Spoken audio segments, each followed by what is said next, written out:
आज मेरी लंदन के कुछ दोस्तों से बात हो रही थी तो कुछ रेस्टोरेंटर जो कॉमन जानकार हैं उनके खातों में 2.5 लाख पाउंड, कुछ के खातों में 1 लाख पाउंड, जिसकी जैसी सेल थी, जैसा उनका रिटर्न फाइल होता था, जैसा उनका बिजनेस प्रोजेक्शन था, उसके हिसाब से वहाँ ब्रिटेन में जो आर्थिक पैकेज दिया गया है उस हिसाब से हॉस्पिटैलिटी इंडस्ट्री को सपोर्ट मिला है।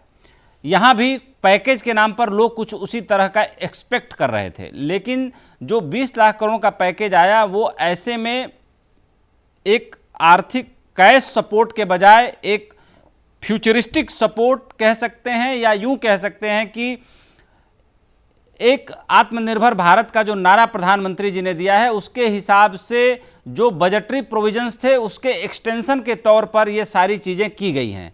इसलिए ये सवाल लगातार विपक्ष उठा रहा है कि जिनको एकदम एक्यूट ज़रूरत थी, नीड थी, उनको तो कुछ मिला ही नहीं।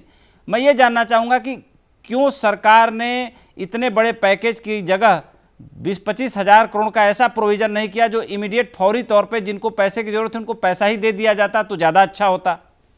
देखिए उपेंद्र जी, हम उससे ज़्यादा दे चुके हैं। अगर मैं सबको जोड़ दूं और मैं बता दूं कि पर व्यक्ति को उतना पैसा गया भी है। अगर 6,000 किसान को गया, 2,000 उनके खाते में, जनधन खाते में, मजदूरों के लिए पैसा गया, जो हम सामान सामग्री दे रहे हैं उसके लिए गया। हाँ, कांग्रेस का ये कहना है कि उनकी एक स्कीम थी न्याय, जिसको जरूर लोकसभा के चुनाव में जनता ने उस पर मुहर नहीं लगाई थी। वो कहते हैं कि आप कैश ट्रांसफर उनके अकाउंट में कीजिए।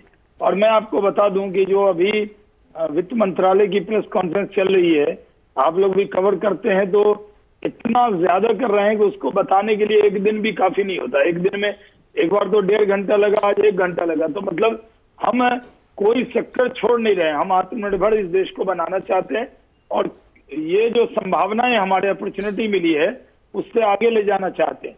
तो हम लोगों ने कैश ट्रांसफर किया है, लेकिन अभी कुछ और घोषणाएं होनी। कल भी एक प्रेस है निर्मला जी की जो कुछ इश्यूज को और एड्रेस करने वाले हैं।